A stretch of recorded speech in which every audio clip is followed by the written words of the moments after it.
दूर पहाड़ों के बीच एक गांव था। उस गांव का नाम खाती गांव था। वहां के लोग बहुत ही सीधे और सरल थे। गांव के लोगों का जीवन खेती पर निर्भर था। उसी गांव में मोहन नाम का एक गरीब किसान रहता था। मोहन के परिवार में उसकी बूढ़ी माँ सरस्वती देवी, उसकी पत्नी विमला और उसका 5 साल का बेटा दीपक था। मोहन के पास थोड़ी सी जमीन थी जिसमें वो खेती करके अपने परिवार का पालन पोषण करता था। उगता हुआ सूरज दुनिया के लिए रोशनी लाता है, पर मोहन के लिए ये सिर्फ एक और दिन की जद्दोजहद लेकर आता है। फूस की छत से छनकर आती रोशनी सीधे उसकी बीमार माँ के चेहरे पर पड़ती है। मोहन, आज दीपक को क्या कहूंगी? कल रात उसे बहलाकर सुला दिया था कि सुबह उठते ही गर्मा गर्म खाना मिलेगा। अब वो जागने वाला है, चूल्हा ठंडा पड़ा है और मेरी ममता लहूलुहान हो रही है। क्या हम इतने बदनसीब हैं कि अपने बच्चे को एक वक्त की रोटी भी नहीं दे सकते? भरी आंखों से। बिमला, तुम्हारी ये खामोश सिसकियां मेरे कलेजे को चीर देती हैं। मैं किसान हूँ, धरती का सीना चीरकर अनाज पैदा करना मेरा काम है, पर आज किस्मत ने मेरा ही सीना चाक कर दिया है।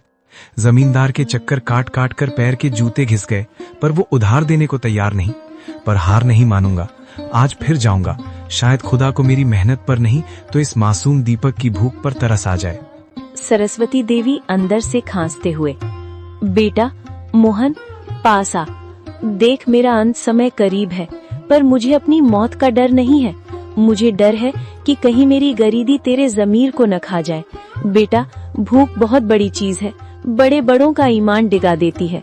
पर तू वादा कर, चाहे पेट पीठ से सट जाए पर कभी किसी का बुरा नहीं करेगा। भगवान की लाठी बेआवाज होती है पर चोट गहरी करती है। माँ, आपके संस्कार ही मेरी पूंजी है। मैं खाली हाथ लौट सकता हूँ, पर कलंकित हाथ लेकर इस घर में कदम नहीं रखूंगा। मोहन जमींदार के घर चला जाता है।